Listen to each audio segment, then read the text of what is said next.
go to a full stop. I'm on full self-driving hardware 4. The cool thing about the camera is that it sees the people.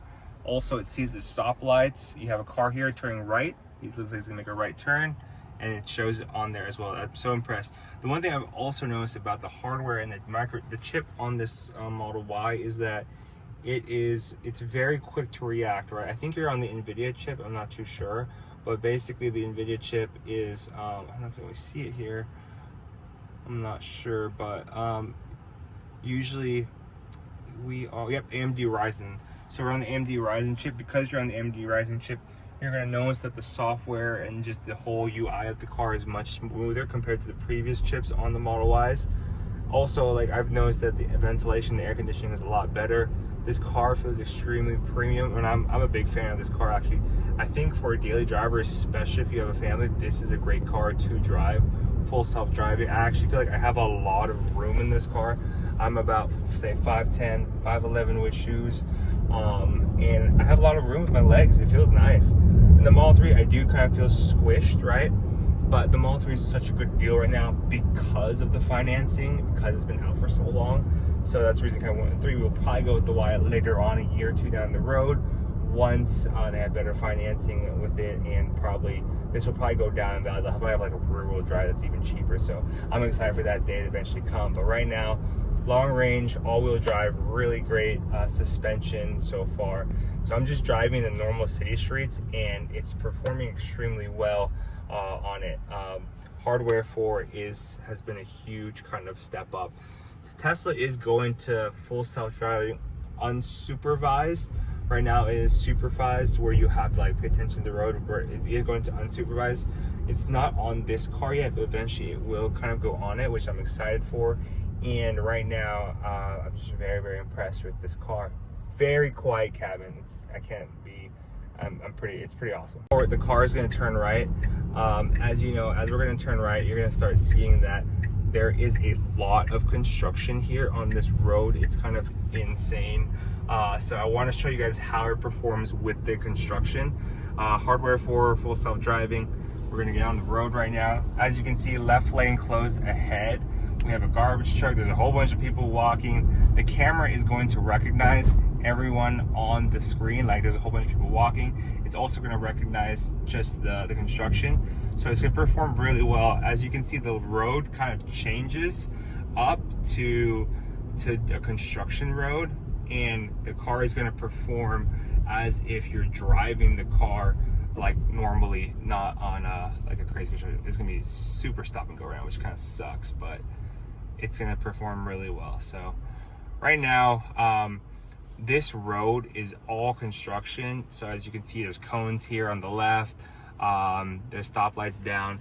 But what's going to happen on full self-driving is that it's going to recognize that, okay, we have all of these obstacles here within the car in front of us. Let's see how the car performs. Because right now the car is like, most cars, especially if you have a normal car, like say, let's just try and stay in the lane, this car will actually see everything that's ahead of it and just merge and turn based on the road conditions ahead. So I'm pretty excited. As you can see, we're going to start moving a little bit forward, inching forward. This is the one thing about full self-driving and autopilot, is that as you creep an inch forward, the car basically it removes all of your stress when it comes to driver fatigue. Usually if you're in a normal car, you're stop and go, you'll be super tired. But this car recognizes everyone or everything that's ahead of you, and you're able to just drive, and it's just one of the best feelings ever. So I'm super impressed with the Model Y refresh. Definitely has the new light bar, which I'm going to show you guys a little bit later. But overall, super great car to drive, especially in traffic. All right, guys, full self-driving. As you guys can see here, there is a ton of cones in traffic. We're going to start shooting this again, but we're at a stop sign, and you're going to notice that the road we're on right now is going to swerve to the left, go straight, and it's just going to be a whole bunch of, it's going to be a big headache and a big mess. So y'all are going to see that it's going to respond really well. I'm super excited to show you guys this, because this is one thing about full self-driving, is that even though there's like a lot of obstacles, I've seen like FSD when it was on its first rendition and we're just kind of FSD beta, and the car would freak out when you're driving and be like, oh no, I don't know where I am. It would just kind of start going left and right. But now you're gonna start seeing that the car will recognize all the lanes, all the merging, and it's gonna perform really smoothly on the traffic here. So that's gonna be pretty cool. Right now we're at a stop and we're gonna go in a few seconds. So, okay guys, so it's green right now. We're behind a giant garbage truck. That's what makes it even a little harder. But you're gonna start seeing here, we're gonna go cross this red light over here, and my hands are not on the wheel. I'm just paying attention to the road. This guy's gonna merge in front of me, just cut me off, but it did recognize that. And you're gonna see here, this is FSD at its prime, where we have cones here. This is not a real road. It's gonna notice that, okay, this isn't a real road. I need to follow the merge of the traffic, and it's just gonna follow it, which is crazy to me. So it's like, wow, like look at this. We're on the opposite side of the road. It's recognizing the traffic. We're gonna have to swerve over here on the right now, and then the car will also recognize, okay, I need to turn right. So let's swerve over here on the right, open trench. There's an open trench there, so you recognize that.